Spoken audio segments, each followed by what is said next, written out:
The secret behind secret societies. Obviously, the secret behind secret societies is a secret that people don't want to spread abroad. Revelation 17:4, and the woman was arrayed in purple and scarlet colors, and decked with gold and precious stones and pearls, having the golden cup in her hand, full of abominations and filthiness of her fornication. There's only one church in the whole world that uses a woman with a cup, and that is the Roman Church. And here is Città del Vaticano, using the woman with the golden cup, and she is called Fides on all their documents. Fides. Now, what does that mean? Fides. Well, let's go to a Masonic source, a very good Masonic source, written by Albert G. Mackey, the Manual of the Lodge. Albert Mackey was a 33-degree Freemason. It'll become clear as we go through the lectures what this means. And he says, the right hand has in all ages been deemed an emblem of fidelity, and our ancient brethren worship deity under the name of Fides, or fidelity, which was sometimes represented by two right hands joined, and sometimes by two human figures holding each other by the right hand. Numa was the first who erected the altar to Fides, under which the name, the goddess of oaths and honesty, was worshipped. So it means honesty and fidelity, but it is also an image of a female deity. Now, Revelation 17 verse 5 calls this institution the Mother of Prostitutes. In Revelation 18 verse 7, she says, I sit as queen, I am not a widow, and I will never mourn. So she might have lost some children during the Reformation, but she's going to get them back. I am, and there is none beside me. I will never be a widow or suffer loss of children. She's going to control the world in a spiritual sense. That's what this power says. Now, it's interesting that the Vatican has just recently, September 5, 2000, issued this encyclical, Dominus Iesus, where she says, other churches are no sisters of ours, the Vatican insists. It must always be clear that the one holy Catholic and Apostolic Universal Church is not the sister, but the mother of all the churches. Cardinal Ratzinger said that. He's the head of the Inquisition. They don't call themselves the Inquisition anymore. They call themselves the Congregation for Doctrine and Faith. But it's the same thing. It's even in the same building. Now, she is not the mother, she is not the sister, but the mother of all the churches. That means all the other churches are subject to her, right or wrong. That's what she says.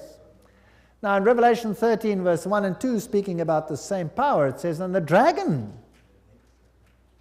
gave him his power and his seat and great authority. Now that's a very, wow, statement. The dragon gave him the power. In other words, this power comes from another source. Now, doesn't Catholicism preach Christianity? Yes, it does. Doesn't it preach Jesus Christ as the Savior of the world? Yes, it does. But it also preaches mediation through other mechanisms and through the church. Now, it is interesting that in secret societies there are always two doctrines. One for the initiated and one for the goyim, the uninitiated.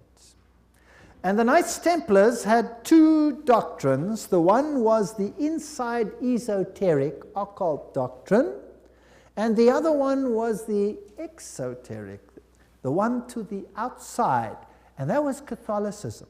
So the masses received a religion which the insiders turned on its head.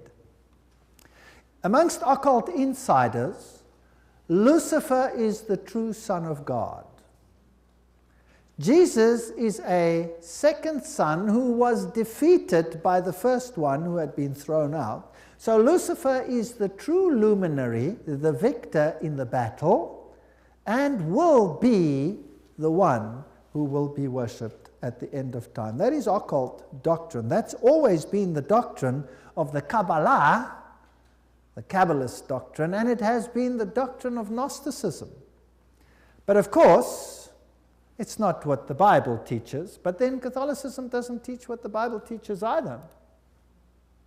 Revelation 17, verses 12 to 14, talks about 10 horns you saw are 10 kings who have not yet received a kingdom, but who for 1 hour will receive authority as kings along with the beast. They have one purpose and will give their power and authority to the beast. And they will make war against the Lamb, but the Lamb will overcome them because he's Lord of lords and King of kings, and with him will be his called, chosen, and faithful followers. Now we're going to deal with the whole chapter of Revelation 17 at a later stage. But the kings of the world, here represented by these 10, will give their power to the system, just like in the Middle Ages, and enforce the doctrines on an entire world. Very interesting. This will be this beast from the bottomless pit. Now, Gary H. Carr, in his work En route to global occupation, puts it this way. He says there were the ancient mystery religions which come from Babylon, and they were pantheistic, of course, which means God is in nature, God is in everything, which in effect makes us God then too. This was inculcated in Kabbalism, was taken over in the Christian era in what is called Gnosticism, and the Knights Templars were the inner secret core that had the ancient knowledge of the mystics. This was carried further through Rosicrucianism, Freemasonry, and the Illuminati, which, according to Gary Carr, controls Marxism, American European secret societies and political societies, international banking, and the World Council of Churches. Now that sounds very strange. Is the World Council of Churches controlled by Freemasonry? We'll have to look into that in some detail. Then, of course, you have the entire New Age movement, the Theosophical societies, the many cults, and all these things are all controlled by this mechanism to make null and void the doctrine of salvation in Christ alone. That will be the final battle. And in order to achieve this, this woman has concealed herself and has hid herself in a garb of Christianity, and people receive the Goyim doctrine and do not know what the inner core doctrine is. That is quite something. Well, if we look at 1 Chronicles 16, verse 26, for all the gods of the people are idols, but the Lord made the heavens, tells us that idolatry is quite something that's rife on the earth. And Nimrod, the Lord of heaven, Tammuz, the pagan Messiah, and Semiramis, the Queen of heaven, these find their origin in Babylon. And if you go through all the religions that were propagated in Lebanon, Phoenicia, Babylon, Assyria, Greece, Rome, Egypt, India, China, Mexico, Scandinavia, you have only this same picture under different names: Baal, Tammuz, Ashtoreth, El, Bacchus, Astarte, Belus, Tammuz, Rhea, Ishtar, Ninus, Hercules, Beltis, etc., etc. In Egypt, Ra, Osiris or Horus, Isis, Hathor, India, Vishnu, Krishna, Isi or Devaki, and so on and so on. Now, Romanism, the Roman Church, has taken this Trinity and made it Father, Mother, Child, which means that they must elevate the female to the point of deity. And we'll see how they did that and how they are doing that with the sanction of the Pope.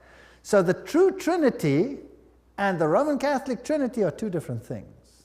For the Goyim, it's Father, Son, and Holy Spirit. For the inner circle, it's Father, Mother, Child, which is none other than Baal, Tammuz, and Ashtoreth, if you want to take it back to those times. Jupiter is the god who is worshipped under Petrus, the rock. And Ubi Petri, where Peter is, there is the church. So here's another rock which takes the place of the true rock. Christianity and the secret societies, we could just summarize it as follows. The old Babylonian religion gave rise to Kabbalism. Via the Essenes and others, Gnosticism came into existence, and Gnosticism was founded by Simon Magus. This comes from no other source than History de la Magie and by Eliphas Levi. Wow, that's a high Masonic source. So Gnosticism, founded by Simon Magus. Then this Gnosticism, with its secret doctrine, was eventually, over time, through many intermediary organizations, carried over to the Knights Templars. And the Knights Templars were a group of a Roman Catholic order, if you like, that were set over the temple site to protect it. And they had strong links to Islamic societies, the Ismailis, the Karmatites, the Fatimites, the Druzes, and the Assassins. And these are very, very interesting, and we'll be dealing with them when we talk about the Islamic connection, what the secret societies actually teach. Just like the Templars had two doctrines, one for the Goyim, the uninitiated, and one for the insiders, and the two diametrically opposed to each other, so the secret societies of Islam do exactly the same thing. But that's another lecture. Now the Templars, they had their secret inner information inculcated in the Rosicrucians and the Jesuits. The Jesuits, again, formed and created Freemasonry. And Freemasonry was created as the Protestant arm of the Roman Catholic Church. Unbeknown to them, beguiled, fooled, if you like, into doing the work that Rome wanted them to do, so that Rome could sit in the background while Freemasonry did it for them. And then it wasn't them, it was them. And it was mainly Protestants that were doing it, and not Rome. Very clever. Very, very clever indeed. So now let's have a look at these Knights Templars. Here are some of the representations. This is Desmaloy, the founder of the, or not the founder, but the leader at the time of its dissolution of the Knights Templars. This is what their dress looked like, if you like, and that is one of their symbols. It is a symbol that is used by many churches today. Did you know that? Many charismatic churches use that symbol. That's fascinating. And Jehovah's Witnesses use that symbol as well. We'll come to that in another lecture. Now let's have a look at what Nestor Webster, Secret Societies and Subversive Movements, has to say about the Templars. We're not going to read it all, but you can always, if you get the video, stop the quote. In the year 1118, 19 years after the First Crusade ended with the defeat of the Muslims, the capture of Antioch and Jerusalem, these groups were founded that were eventually established as the Templars, and they presented them with a house near the site of the Temple of Solomon, hence their name, Knights Templars. And they became very famous and a very powerful order which controlled all the finances, the financial world. They were the banking elite of the world, if you like. And then in the year 1128, the order was sanctioned by the Council of Troyes and by the Pope. It was a Roman Catholic order within the church. Now, some years later, October 13, 1307, this order was officially brought to an end by the King of France because it had come to light what they were doing, so it was said. The King of France, Philippe le Bel, had the Templars arrested, and the date was Friday the 13th, October 1307, and since that day, Friday the 13th is a day of bad luck for the entire world. And the charges brought against them were: the ceremony of initiation into the order was accomplished by insults to the cross and the denial of Christ and gross obscenities. Gross obscenities. There were all kinds of things reminiscent of Sodom that had to take place there. The adoration of an idol, which was said to be the image of the true God, and that was Baphomet, this symbol over here of the androgenic male-female deity. The omission of the words of the consecration of the Mass, the right that to lay chiefs amongst themselves, giving absolution, and authorization of unnatural vice. So they had to to curse the cross, trample upon Jesus, swear allegiance to Baphomet, and sanction this with unusual vice. That's a pretty serious crime in those days, so he was sentenced to death. But the order actually didn't disappear.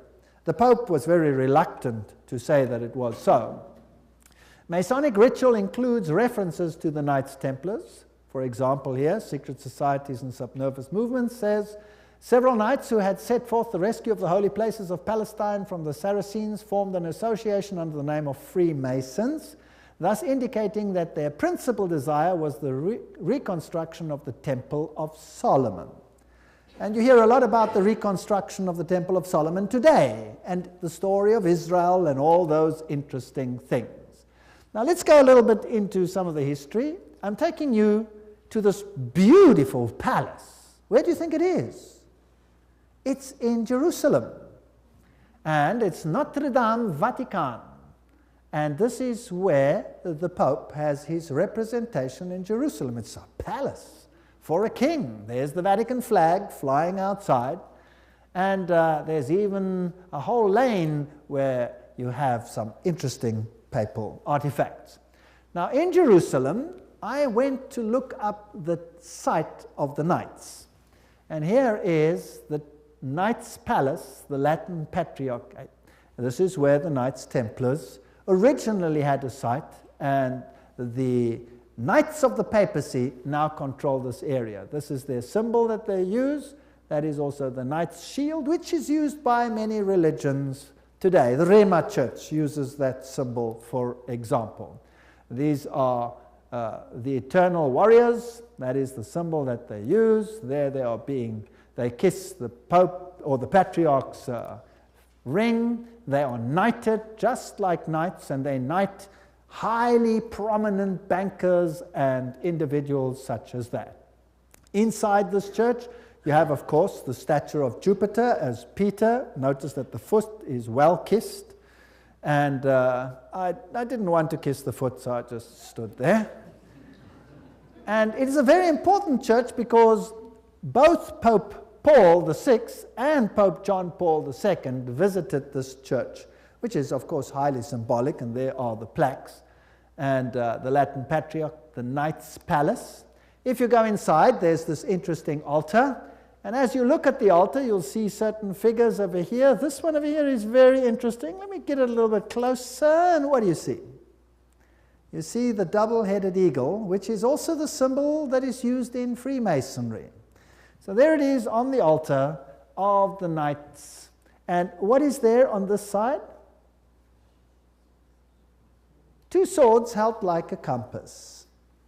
Fascinating. So there are many, many Masonic figures in here. The tail feathers and the feathers of the eagle, very reminiscent of what you have, for example, on the back of the dollar, and all those other interesting symbols of the circle with the triangle and the sun around it.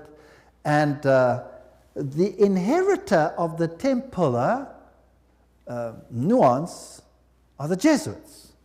Now the Jesuits, of course, are the ones who behind the scenes control many things. They were founded on the 15th of August, 1534 by Ignatius Loyola and were sanctioned by the Pope on the 27th of September, 1540.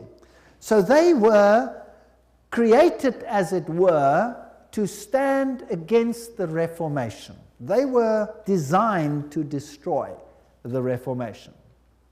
Loyola wanted the order to be champions of Catholic unity, and of course submission to Christ's vicar, the Pope, was absolutely essential. Here you have the institution of Loyola's organization by the Pope on this particular day, and there are some interesting analogies which we will find here. Here, for example, there is considerable analogy between Masonic and Jesuitic degrees. And the Jesuits also tread down the shoe and bear the knee because Ignatius Loyola thus presented himself at Rome and asked for the confirmation of the order. Now, who existed first? Freemasons or the Jesuits? The Jesuits existed first, of course. They were to obey as a corps, there a cadaver. The reconstitutions repeat 500 times that one must see Christ in the person of the general, and even if God gave you a dog, you must obey him as though he were Jesus Christ himself. Loyola's statue in a Jesuit retreat, Loyola in vision, the Society of Jesus constituted in the Chapel Notre Dame, Notre-Dame, 1534, now the Chapel of the Sacred Heart in Paris. Many, many occult incrustations. And this is the famous Jesuit oath that each Jesuit makes when he becomes a Jesuit. Now, it'll tell us something about the character of the Jesuits.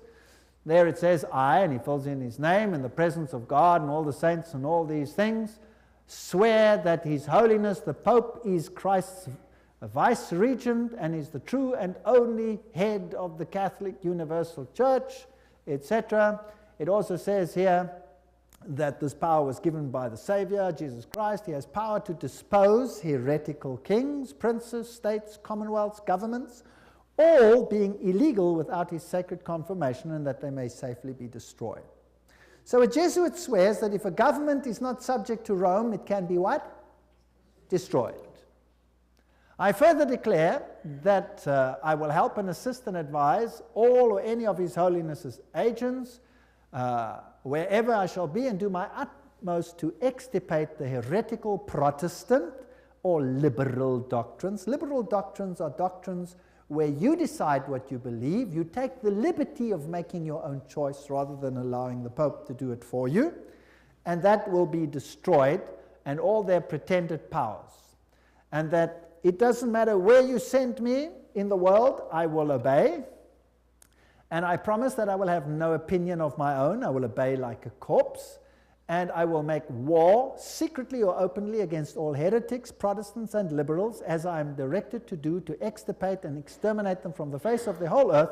I will spare neither sex, age, nor condition, and I will hang, waste, boil, flay, strangle, bury alive these infamous heretics, rip up the stomachs and wombs of their women, crush their infants' heads against the wall in order to annihilate forever their execrable race. That's quite a nice Christian promise, would you agree? Very Christian promise. Did they do it? Well, the Valdenses, they smashed the children's heads against the rocks to make the parents rescind. In the Ottoman Empire, that's an interesting story, in Serbia and in all those East Bloc countries where they occupied, they took the children, threw them in the air, and caught them on the ends of their bayonets. They were nice people. Now you'll say that was Islam, that wasn't Jesuits. Well, debatable. We'll talk about it another time. And if I cannot do it openly, I will do it secretly. So that is what a Jesuit swears.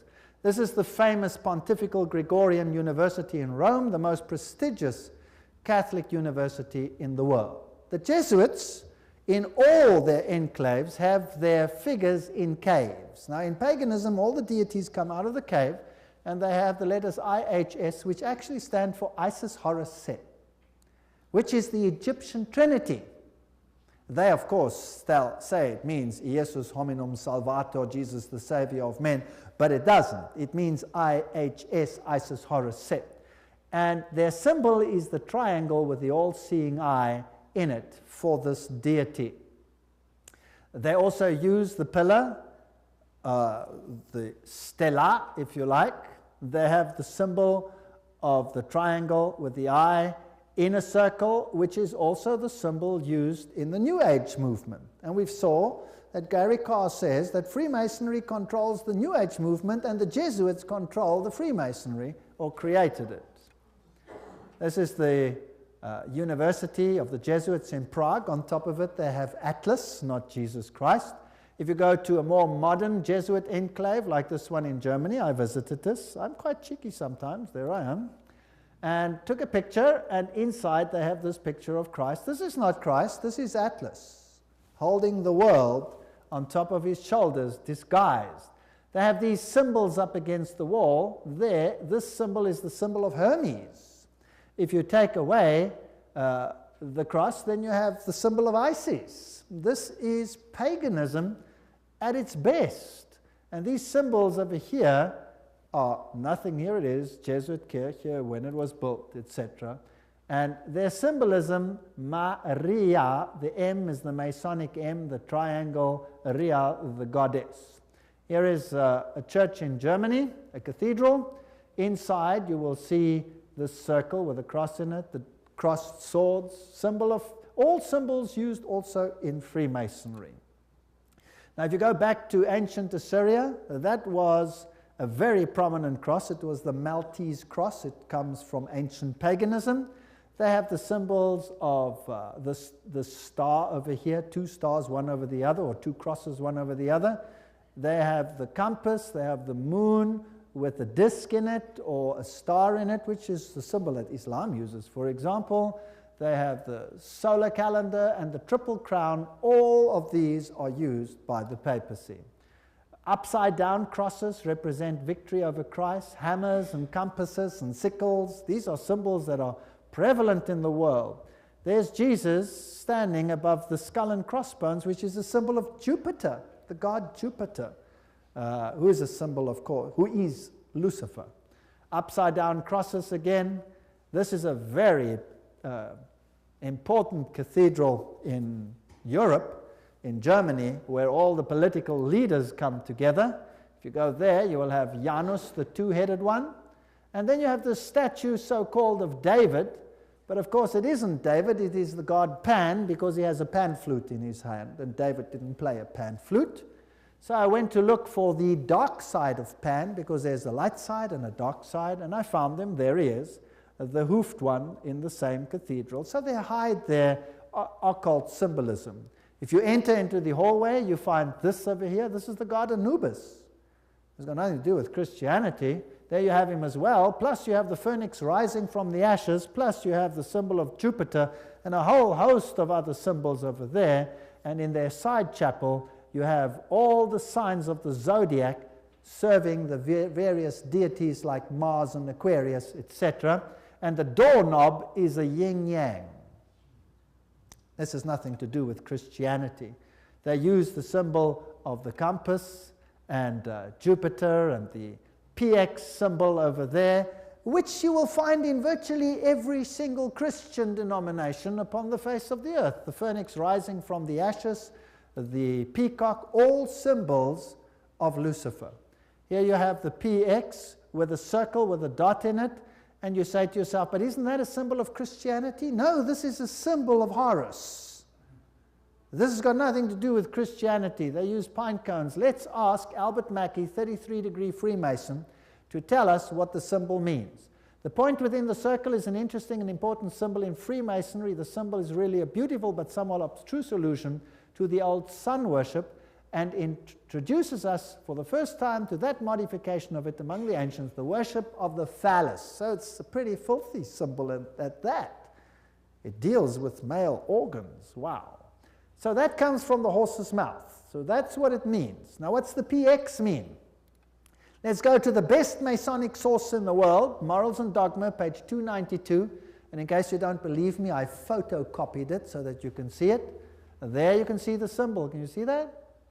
It is the staff of Osiris. On the medal of Constantinople, in hoc signat eris, whatever the inscriptions. And then some other interesting things. So this is the staff of Osiris. And then it goes through the mystic Tau and the crosses and the stars of David. And then he uses this one as well. Interesting symbol. He says the vestment of the priest of Horus were covered with these crosses. That's a Maltese cross. Remember that I showed it to you on the Assyrian king? Now who wears that on his vestments? Well, let's have a look. Oops, there it is. Who's wearing it? The Pope is wearing it. So what is he? He must be the priest of Horus. So to the outside world, it seems like Christianity, but to the inner circle, it's occultism. On the floor of the cathedral in London, you have the tricolour, which is the triple yin-yang. And what does that mean? Well, let's go and ask the sources themselves. Celtic version of the yin-yang. That's what it is. The tricolour, the sea, good luck, cauldron, Celtic goddess, the goddess of wisdom and witchcraft. Who was enthroned in the French Revolution? Goddess of reason. witchcraft, reason, all these things, same deity. On the floor of the same cathedral, you find the mystic Tau. What does the Tau represent? Let's ask another Mason, Ward. He says it's a symbol of the male creative side of the deity, sign language of the mysteries. So again, it has a sexual connotation. What's it doing on the floor of a cathedral? So the Jesuits are the heirs of the occult religion, and they control the world through their agencies. They stand in the background, create sub-organizations, and everybody thinks they are not active. Let's ask them themselves what they believe. Here is the history of the generals of the Society of Jesus. These are all the generals, starting with Ignatius Loyola. They're all listed down there. We don't have to go through them all the way through to the present one that rules now, whose name is Peter Hans Kolvenbach. Nice German name. It's interesting that the Germans are very prominent in this. Peter Hans Kolvenbach is the head of the Jesuits. Cardinal Ratzinger, another German, is the head of the Inquisition. They seem to be pretty much in control. What does he look like? There he is, Peter Hans Kolvenbach. You're looking probably at one of the mightiest men on the earth today, if not the mightiest. He's the Black Pope. Here you have the cave of Loyola. Here you have George W. Bush and the Pope in audience with each other. And they don't do anything by chance. They just happen to do this exactly under that picture I showed you, where Loyola receives his commission from the Pope. Now, the ceremony of induction and the extreme oath of the Jesuits, Library of Congress, catalog card, there it is. You have been taught to insidiously plant the seeds of jealousy and hatred between communities, provinces and states that were at peace, and incite them to deeds of blood involving them in war with each other, and to create revolutions and civil wars in countries that were independent and prosperous, cultivating the art and the sciences and enjoying the blessings of peace, to take sides with the combatants and to act secretly in concert with your brother Jesuit, who might be engaged on the other side, but openly opposed to that with which you might be connected, only that the church may be the gainer in the end, in the conditions fixed in the treaties for peace, and that the end justifies the means. Whoa! This is Hegelian science. Two opposing viewpoints, dialectic thinking. You war the one with the other, and you rub them up until nothing is left. It's called thesis, antithesis, and the resultant clash brings synthesis, that which you want. Now note that the Jesuit can be very active on the one side, but he can be equally active on the other side. So this is all a process whereby they wish to attain things. The 30-Year War. Now, what was that about? The aim and the object was that that war should in truth become a war of annihilation. Besides, was it possible for them to allow peace to be concluded with countries whose rebellious governments had issued a law ruling that no Jesuit should ever again dare to show his face? Do you know that the Jesuits were thrown out of virtually all countries, including Catholic ones, because they were so divisive? Catholic kings couldn't even take the Jesuits and threw them out. If a Catholic king dared to throw out a Jesuit, that country was destroyed, Catholic or not, and the Jesuits are back. You can take your bottom dollar for that. So, the frightful responsibility for this terrible 30 Years' War must rest upon the Emperor Ferdinand II and his teachers, rulers, and bosom friends, the sons of Loyola. Every single thing I'm saying is a quote. Popery, an enemy to civil religious liberty. In 1550, Pope Julius declared his claim to universal temporal political power, evidenced by a new coin he issued, its motto having read, "The nation and kingdom that will not serve me shall perish." Now please note that this is a Roman Catholic statement, that the nation and the kingdom that does not serve the papacy will perish. What does that mean in terms of Protestant countries then? Are they going to be in trouble, yes or no? I would say yes, they will be in trouble. Thomas Aquinas, the great philosopher of the Roman Catholic Church, said, "The Pope by divine right has spiritual and temporal power as supreme king of the world. The Pope of Rome, as head of the papal government, claims absolute sovereignty and supremacy over all the governments of the earth." All the governments. All these quotes are highly potent quotes. There is nothing mediocre in these quotes, and they come from the highest sources.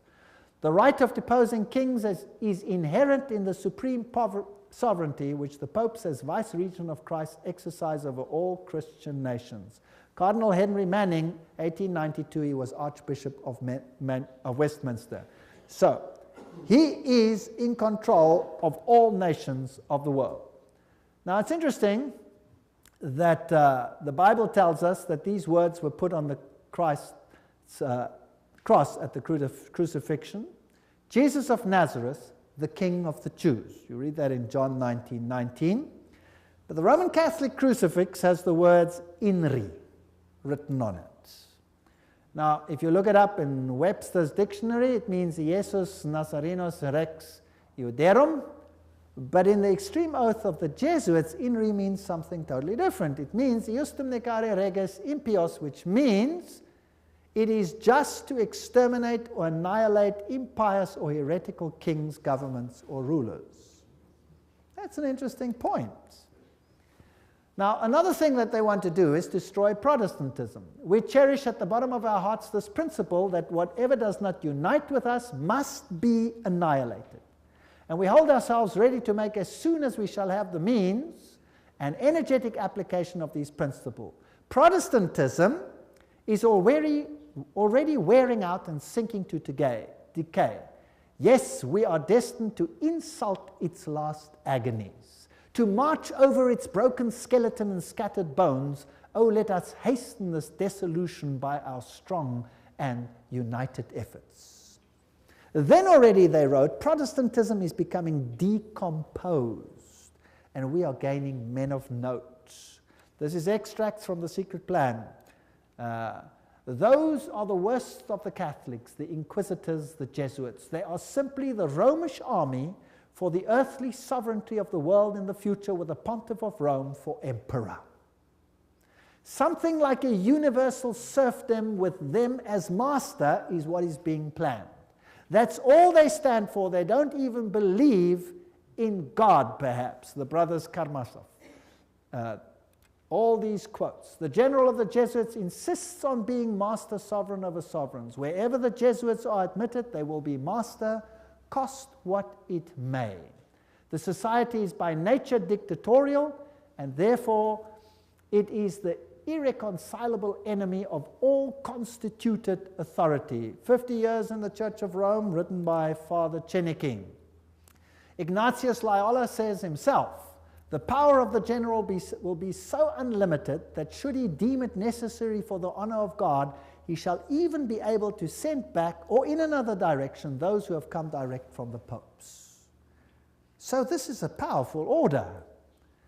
Friedrich von Hartenberg said, never before in the course of the world's history has such a society appeared. The old Roman Senate itself did not lay schemes for world domination with greater certainty of success. They want world dominion, with the Pope enthroned as the universal ruler. The Roman Catholic Lafayette said, it is my opinion that if the liberties of this country, the United States of America, are destroyed, it will be by the subtlety of the Roman Catholic Jesuit priests, for they are the most crafty, dangerous enemies to civil and religious liberty. They have instigated most of the wars of Europe. These are prominent people speaking. Morse, he's the founder of the Morse Code, the inventor of the Morse Code. He said, and who are these agents? They are for the most part Jesuits, an ecclesiastical order proverbial through the world for cunning, duplicity, and total want of moral principle, an order so skilled in all the arts of deception that even in Catholic countries, in Italy itself, it became intolerable and the people required its suppression. That's another prominent man. Archduke Maximal Francis said, They have so constantly mixed themselves up in the court and state intrigues that they must in justice be reproached with striving after universal dominion. And we could go on and on and on. This is a very interesting one. This is Michelangelo Tamburni, 1720. This is the Jesuit of the General of the Jesuits, the general speaking to the Duke of Brancas, and he said the following: "See, my lord, from this room I govern not only Paris but China. Not only China but the whole world without anyone knowing how 'tis managed." Interesting. This is what the Jesuits themselves had to say. The Pope's confessor has to be a Jesuit. And the Pope himself has to come to a Jesuit to confess. The Vatican Empire, everything I say is a quote. This here is Jean-Baptiste Janssen. He ruled from 1946 to 1964, and he looks like a charming gentleman, very cheerful. But nevertheless, you can see that this photograph was taken from the Saturday Evening Post, 1959, and this is what he is in command of. And now we will want to deal with these issues in the next session. He controls the following secret societies: the Sovereign Military Order of Malta. So he is in control of the Knights of Malta. The Scottish Rite Shrine of Freemasonry, the Order of the Illuminati, the Knights of Columbus, the Knights of the Ku Klux Klan, B'nai B'rith, the Nation of Islam and its private army called the Fruit of Islam, the Mafia Commission, Opus Dei, along with a host of lesser brotherhoods. So each one of those secret societies is controlled by the Jesuits.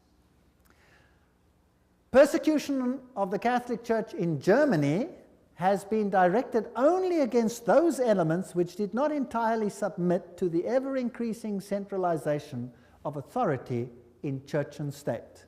So sometimes it looks as if even the Catholics are suffering, but only those Catholic groups that are not totally submissive to this system will be subjugated. Some Catholic orders were actually opposed to the Jesuits.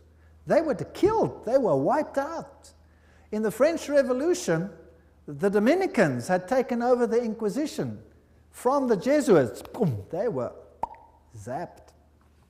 And the Jesuits took it back. Its objective was, and is still, to destroy the effects of the Reformation and to re-establish the Holy Roman Empire of the German nation. A greater Germany, in other words, must be made again the center of a revived Holy Roman Empire. Leo H. Lehman, 1942, an American historian, said that. Isn't it fascinating that the Russian president, or a Russian president, let me put it that way, and many political leaders have given the assurance that Germany will once again play a greater role in the new Europe today? Isn't it also fascinating that it was a Jesuit priest, Father Stempfler, and not Hitler, who wrote Mein Kampf? In fact, you can read it on Mein Kampf itself. Now, the SS used this symbol of the skull and crossbones. What was that a symbol of? Do you remember? It was the symbol of Jupiter, the god Jupiter, the god of death. It's also the symbol of Osiris, who was the god of death. Anubis is just another form of Osiris. He is the god of death. He's the god of the dead. But Jesus says, I am the God of the living. I am not the God of the dead. I'd rather serve the God of the living. The SS was organized by Himmler according to Jesuit order principles. The rules of service, spiritual exercises prescribed by Ignatius Loyola constituted a model which Himmler strove carefully to copy. Absolute obedience was the supreme rule. Every order had to be executed without comment. Every single statement is being read from a reputable source. Again, in that wonderful book, The Great Controversy, we get an idea of the Jesuits. Throughout Christendom, Protestantism was menaced by formidable foes. The first triumphs of the Reformation passed, Rome summoned new forces hoping to accomplish its destruction. At this time, the order of the Jesuits was created. Notice what this quote says. The most cruel, unscrupulous, and powerful of all the champions of popery. Cut off from every earthly tie and human interest, dead to the claims of natural affection, reason, and conscience, wholly silenced, they knew no rule, no tie, but that to their order, and no duty but to extend its power. We don't have to read the whole quote. But they made it their business to destroy Protestantism. The Jesuit order therefore stands before us as the embodiment of a system which aims at temporal political domination, and that over the whole world. You will say to me, surely China will not be subject? Well, we already read a quote by the Jesuit general himself where he says he controls China. Who controls communism? The Jesuits created it, and therefore they controlled it. They practiced it in their South American examples where they practiced it before they instituted it. Very interesting. This is Count von Hernsbruch, 1911, German noble and ex-Jesuit, who says this very thing. At what then do the Jesuits aim? According to them, they seek the greater glory of God, but if you examine the facts, you will find they aim at universal dominion alone. It is they who rule the world. One quote after the other. Moreover, the Pope has thousands of secret agents worldwide. They include the Jesuits, the Knights of Columbus, the Knights of Malta, Opus Dei, and others. The Vatican's intelligence service and its field resources are second to none. Even Dave Hunt, American Baptist historian, says that. So, let's have a look at some of these institutions. Let's have a look at Freemasons. The Grand Design Exposed says, the truth is the Jesuits of Rome have perfected Freemasonry to be their most magnificent and effective tool, accomplishing their purposes among Protestants. Now surely the members of Freemasonry themselves must be deceived, because if they saw it, they wouldn't do it, right? So actually the order is being used and they themselves are deceived.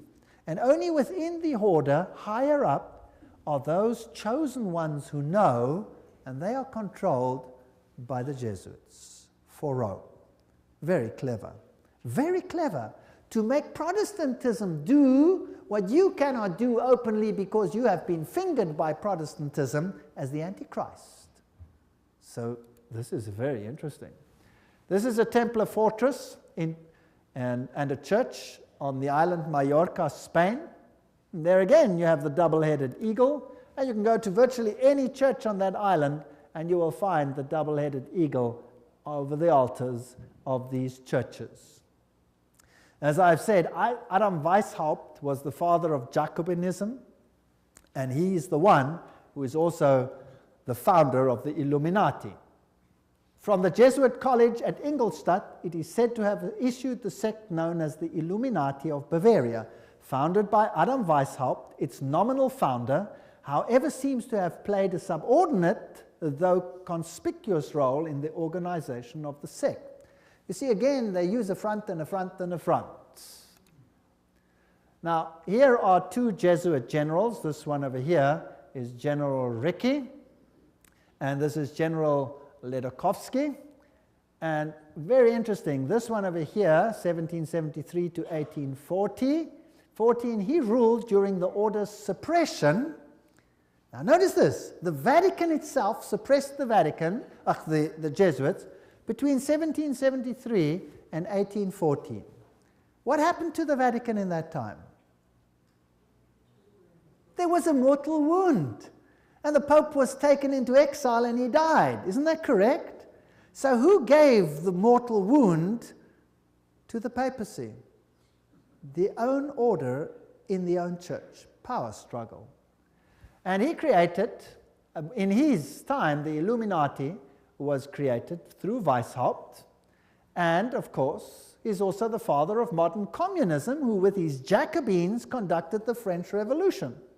Years later, Jesuit General Ledokovsky with his Bolsheviks conducted the Russian Revolution in 1917, and it's identical to the other revolution. And I will deal with that when I give a lecture on revolutions and wars and dictators later in the series. France's greatest authority on the Jesuits, Edmond Paris, said, "The Russian Revolution, by eliminating the Tsar, protector of the Orthodox Church, had it not decapitated the great rival and helped the penetration of the Roman Church, we must strike while the iron is hot. The famous Russicum, Russian College of Rome, is created in 1929, and its clandestine missionaries will take the good news to its schismatic country. 1 century after their expulsion by Tsar Alexander I, the Jesuits will again undertake the conquest of the Slav world." And did the poor Slavic world suffer? They were slaughtered by the millions. History will show what happened there when Stalin, probably one of the greatest mass murderers of all time, did his thing. Frederick the Great, so-called, of Prussia, caused the high degrees of Masonic constitutions of the ancient rite to be revived, and he himself wrote the constitutions under the guide of the Jesuit general. Encyclopedia of Freemasonry, Albert G. Mackey says that himself. Very interesting. And now notice this. This is a source that's unbelievable. This is Isis Unveiled by Blavatsky herself, the author of Secret Doctrine. She says that the rites are the offspring of the sons of Ignatius Loyola. The Scottish Rite and all of these worked under the instructions from the general of the Jesuits. So who controls Freemasonry? The Jesuits, there's no doubt about it. Here, we have confirmed the induction of the Knights Templar Mason into the councils of the said order of knighthood, and hoping and confiding that he will ever be so demean himself as to conduct to the glory of IHS, the most holy and almighty God, and to the honor of the mark we do recommend. There's a ritual in Freemasonry which is totally Jesuit. So the Jesuits control Freemasonry. Here's a Freemason temple, if you like. It's in Oklahoma. There is IHS. This is a Freemason temple. It's a lodge. There is IHS in it. There are still old ladies, male and female, about the country who will tell you with grim gravity that if you trace up Masonry through all its orders till you come to the grand tip-top head Mason of the world, you will discover that the dread individual and the chief of the Society of Jesus are one and the same person. James Patron, American historian. There are many that say these things. Knights of Malta. The Freemasons are in the foreground, while the Jesuits and the Knights of Malta are in the background. The Jesuits control even the Knights of Malta. Now, who are they? Well, they are headquartered in Rome, these knights. They used to be on an island, but besides that, they used to be a military order. They are still a military order. They are knights.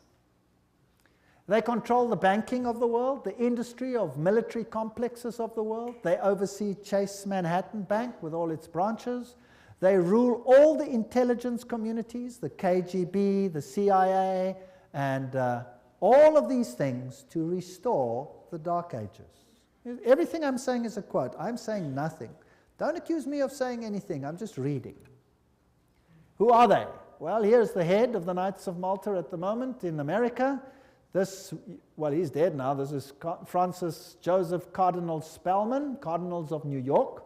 And their headquarters is St. Patrick's Cathedral, the diocese of the Archbishop of New York. There are the various ones. Here's Terence Cardinal Cook. Then was Cardinal O'Connor, and currently Cardinal Archbishop of New York, Edward M. Egan. Now let's have a look who the members of the Knights of Malta are. That should be interesting. Some past, some present. General Alavena, George Anderson, Angleton, Azru, Bertie, Bobs, Bonaparte. Does that name ring a bell? Borges, Bradley, Brady, Pat Buchanan. Does that name ring a bell? James Buckley, Prescott Bush, does that ring a bell? Frank Capra, William Casey, does that ring a bell? CIA, Cisnero, Cooks, Coughlin, Loach, Giscard d'Estaing, does that ring a bell? President of France, Bill Donovan, Alan Dulles, Avery Dulles, Edward Egan, that's of course the Cardinal himself, Franz Egon, John Farrell, Flanagan, Flynn, Gelly, Galen, Gorman, Grace, General Alexander Haig, does that ring a bell? Otto von Habsburg, wow. Conrad Hilton, Heinrich Himmler, he was at Knights of Malta. J. Edgar Hoover, FBI, CIA fame. Joseph Kennedy, Ted Kennedy, Larkin, Lehman, Lorenza, Luce, Henry Luce, founder of all the great magazines and Time magazine and all of them. Great publishing magnate, MacDonald, Manhattan, you name them, all of them. O'Neill, Otis, Franz von Papen, the legate who worked with Adolf Hitler, Perón, Rocco. The list goes on and on and on. Frank Shakespeare, Martin Shea, even Frank Sinatra was a Knight of Malta for interest's sake. So there are prominent men who are Knights of Malta. Now what about the Knights of Columbus? The founder of the Knights of Columbus is Father Michael McGivney. He lived a very short time, then he died. He was very young. He died at the age of 38. There is their emblem, and this is their official home webpage. You can just take it straight off, and you can see something fascinating. What is that? Hello? Do you remember what it is? A little bundle of rods that you also found in the French Revolution right there in the Manifest of Human Rights. What is it? Fasciae. And they've got a wreath around them. What does that mean? All power in one man.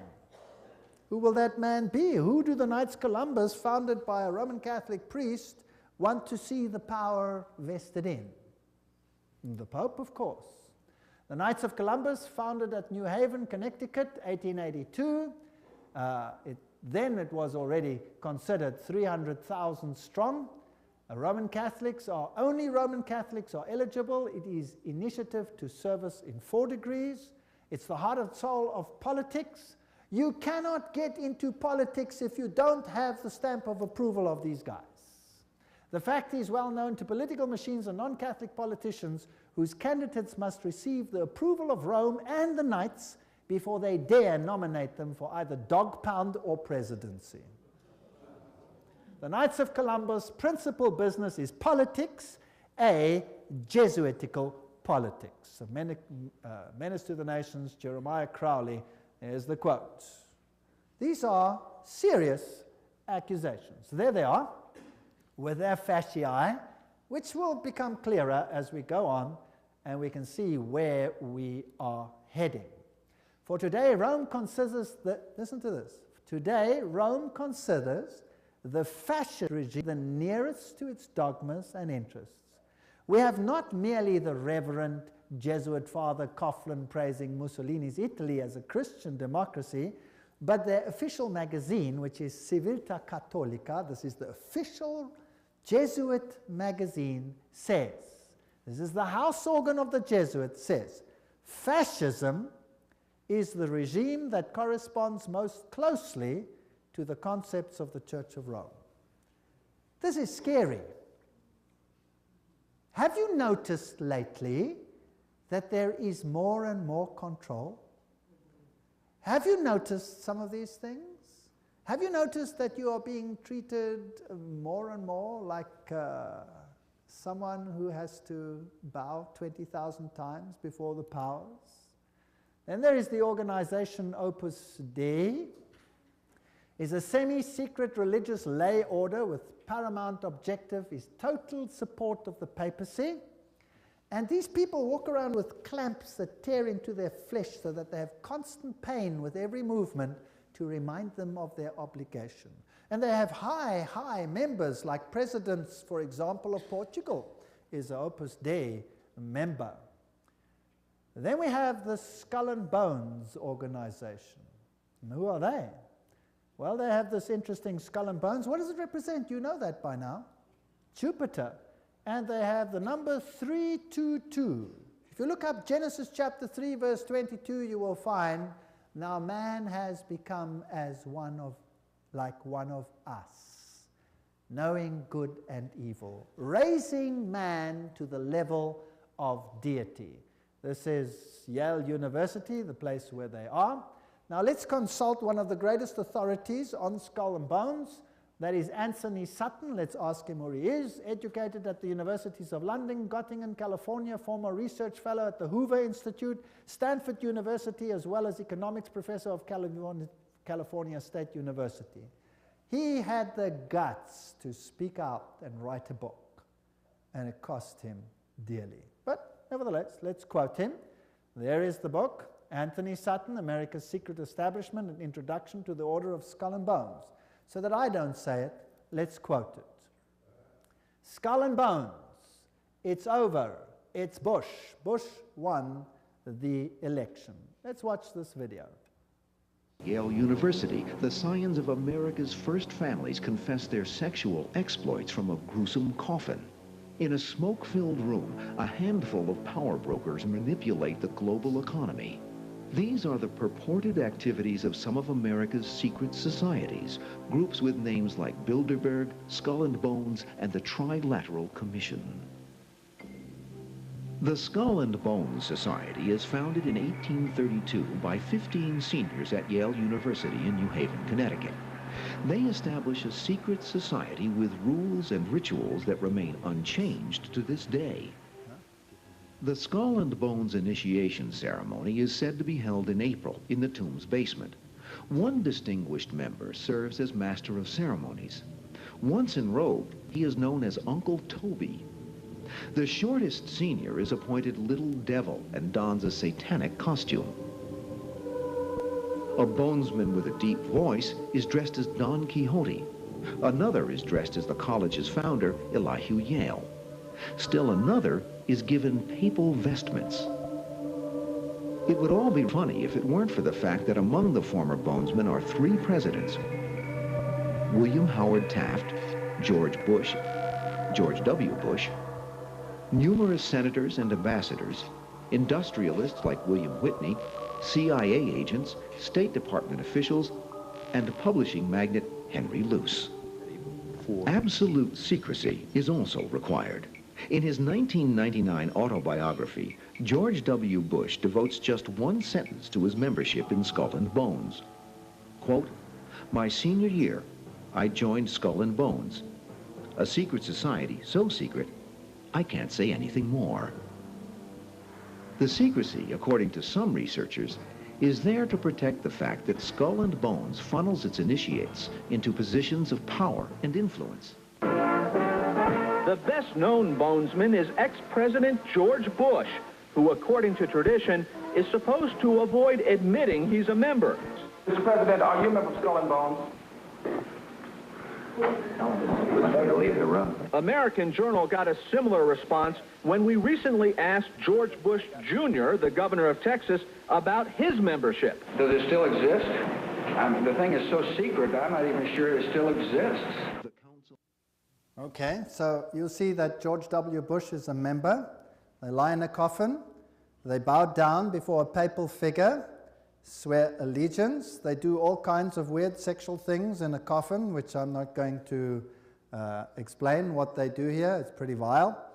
And these are the presidents of the most powerful countries in the world, and they belong to secret societies such as this. The order, what it is and how it began.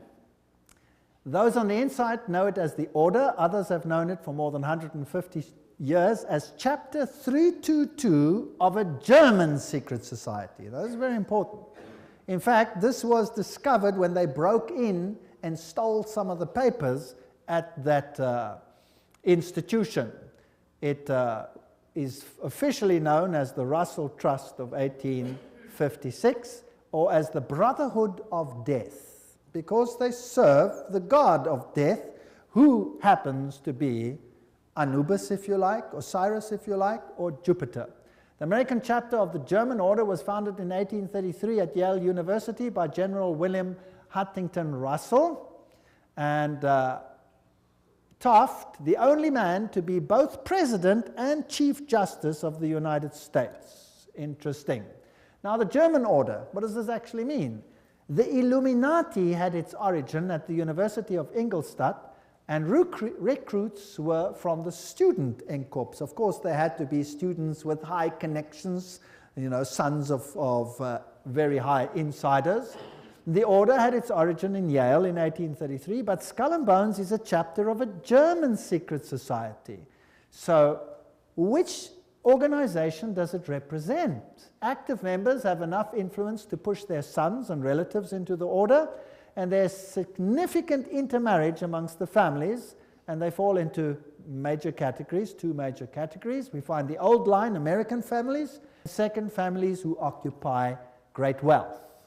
When he's initiated into the order, he says, tonight he will die to the world and be born again into the order, as he will henceforth refer to it. The order is a world unto itself, in which he will have a new name, and 14 new blood brothers also with new names. Now, there's also a British chapter which was established at Oxford University and All Souls College, and the British element is called the Group.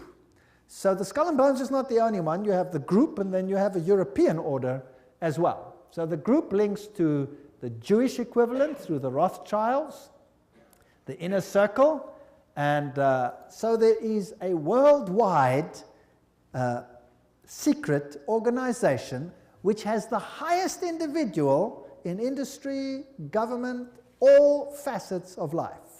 And they actually are the most prominent rulers in the world today. And if they are a chapter of a German society, then they are the Illuminati. And George W. Bush said that there are 1,000 points of light illuminating the world at the moment. It's interesting that the order writes many constitutions. The members write constitutions. For example, Archibald MacLeish, who is a member of Skull and Bones, or was, he wrote the Constitution of UNESCO. Now, we're going to have to deal with UNESCO and find out what it's about. Churches, the Union Theological Seminary is under the control of Skull and Bones.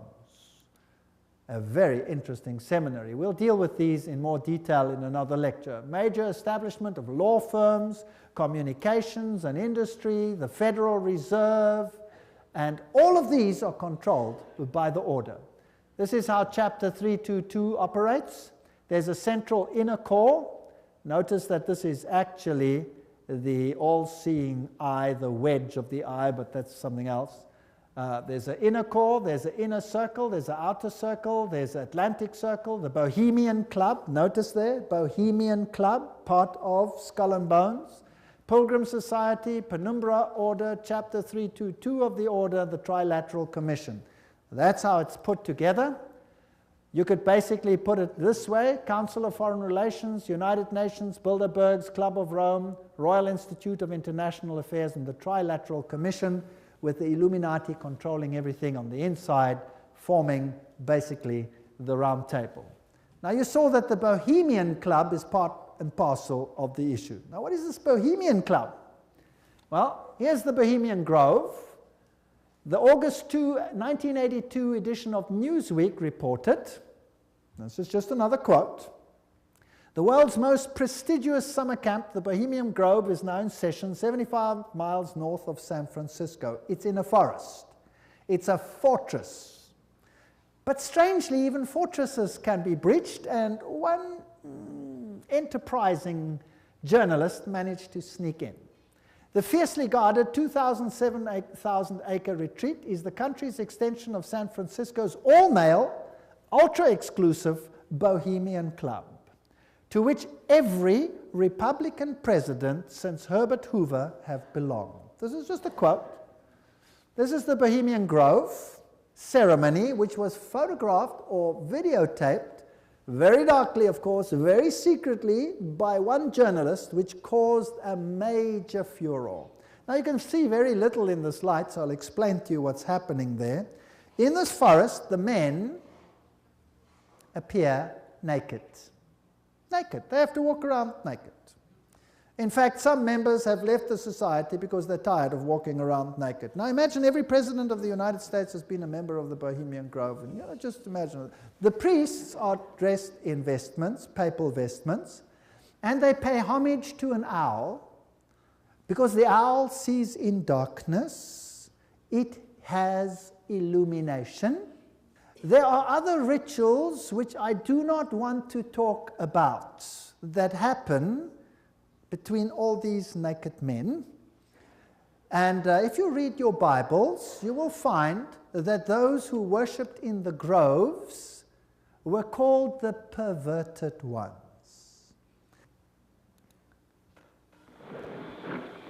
There's the papal vestment. Is in his leafy temple. Let all within the grove be reverent before him. Lift up your heads, O ye trees, and be ye lifted up, ye everlasting spires. For behold, here is Bohemia's shrine, and holy are the pillars of this house. There's the owl. For beauty is eternal, and we bow to beauty everlasting. For lasting happiness, return to one alone, and she surrounds you now. Great nature, refuge of the weary heart. We bow to one alone, great nature. She is ever faithful. Other friends may fail, so must ye come as children. Little children that believe nor ever doubt her beauty and her faith. Bohemians and priests, our funeral pyre awaits the corpse of care. Prince of all mortal wisdom, Owl of Bohemia, we beseech thee, grant us thy counsel. Owl of Bohemia, grant us thy counsel.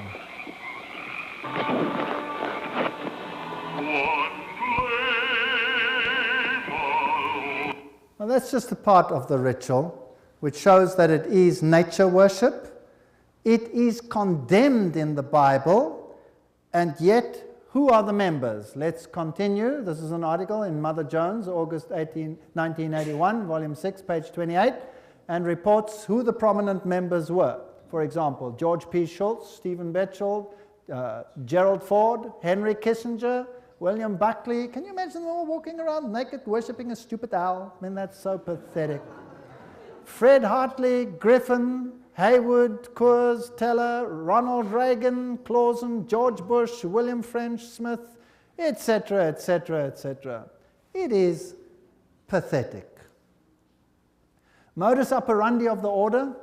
The activities of the order are directed towards changing our society, changing the world, to bring about a new world order. This will be a planned order with heavily restricted individual freedom. That's fascism.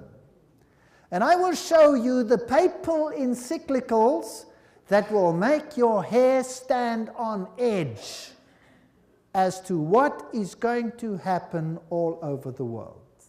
And believe me, I live in a country where it's being implemented. And you can see it happening every single day. It is scary. But you don't have to be afraid if you know why it's happening. If you do not know why it is happening, you will despair, and there are thousands who are putting bullets through their head because they cannot tolerate it. 4,000 farmers driven off the land and murdered in my country alone. They lose everything, they lose hope, they put bullets through their heads, they wipe out their entire families because it's better for them to die than to live with it. And you know what? You give a lecture like this and you show what's behind it and why it's behind it, and guess what? They get hope. Because they see it's not just them and not something they don't understand. Once they start understanding the bigger picture, they gain hope. And they say, wow, so it's not really the end for us, because this is simply the sign that Jesus is coming soon. And there will be a better kingdom. Let us give our lives to Jesus Christ, because this world has nothing to offer. And they get hope. No constitutional protection if you go against it. They control education. I'll show you how in the lectures. Money, law, politics, economy, history, psychology, philanthropy, medicine, religion, media. There is nothing that they do not control.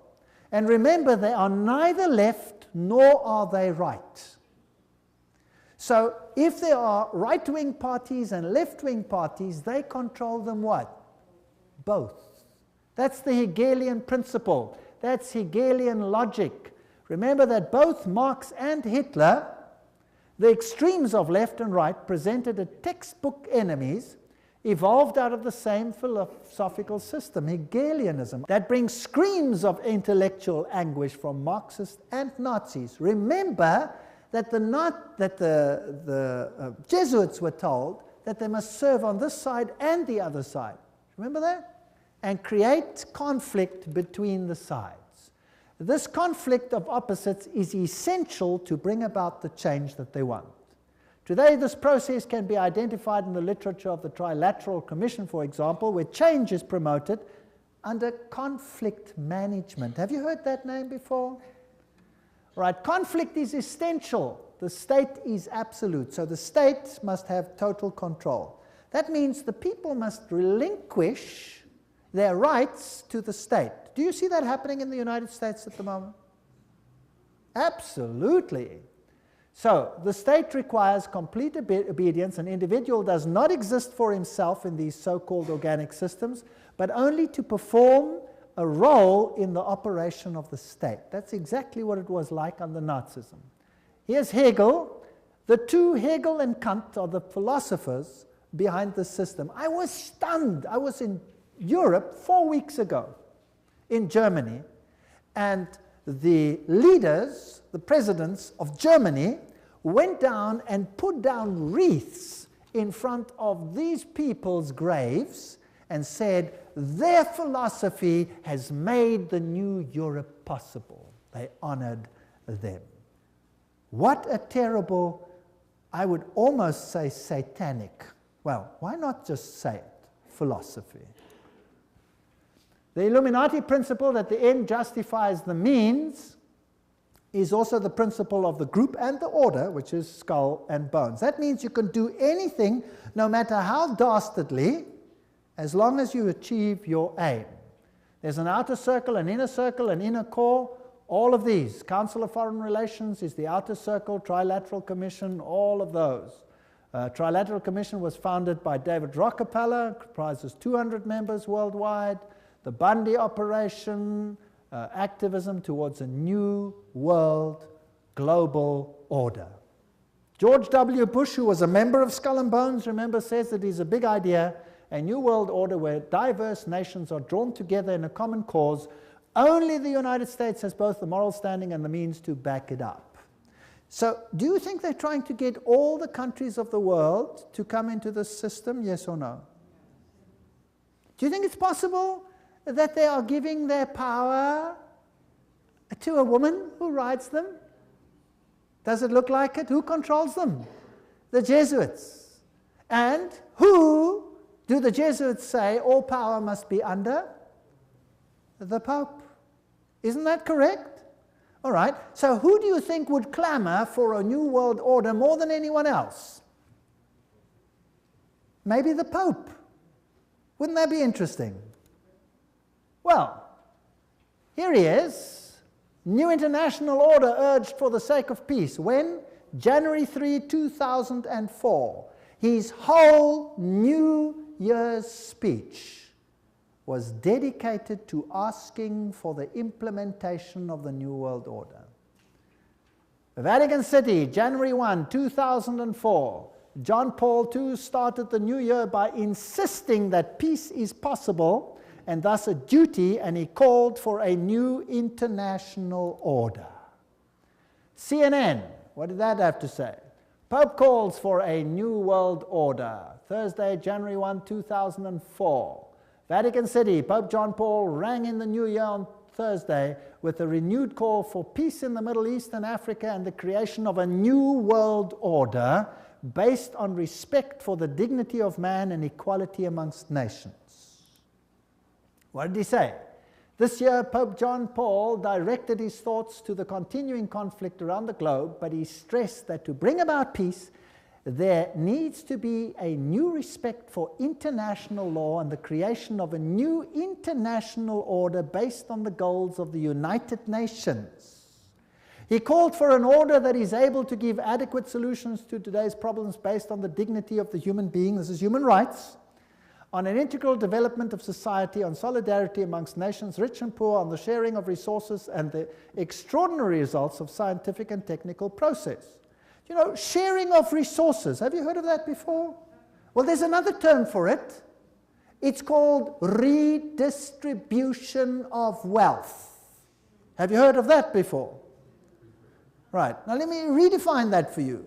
To redistribute wealth means to take the wealth from the one who has it and give it to one who has not got it.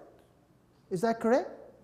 Now, if you do that, which nations of the world will be hardest hit? The Catholic ones or the Protestant ones? The Protestant ones are the rich nations. Everywhere you can draw a line.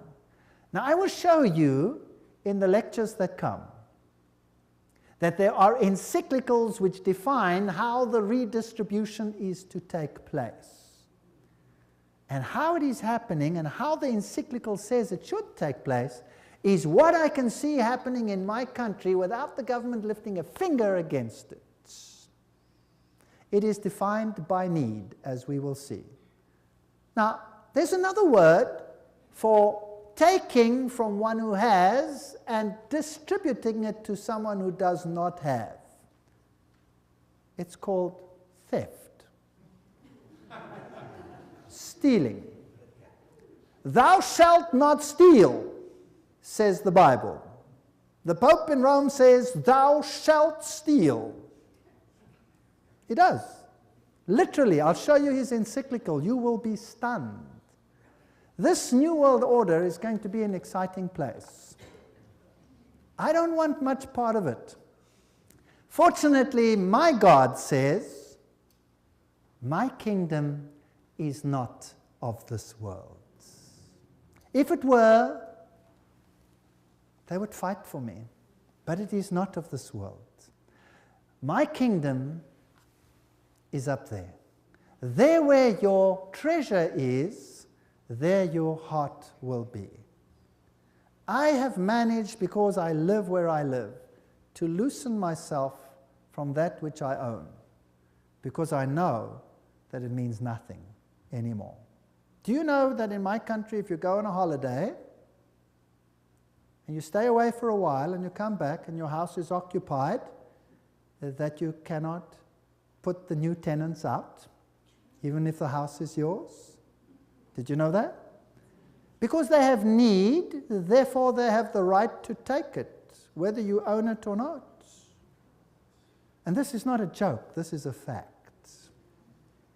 Scary. But who cares? I serve a God who has promised the most wonderful things, even temporal things, to those who serve him. Wonderful promises. I go to prepare a place for you, and I will come again to take you where I am also. In my Father's house are many rooms. I go. Actually, it doesn't mean rooms, it means mansions. God has prepared things for us which make this world sick by comparison. So let them have their kingdom, let them have their fun, because my God says this world will come to an end and the kingdom of God will reign forever and ever and ever. Don't miss the next lectures. We're now on a roller coaster ride that will take you to exciting places. Thank you for coming.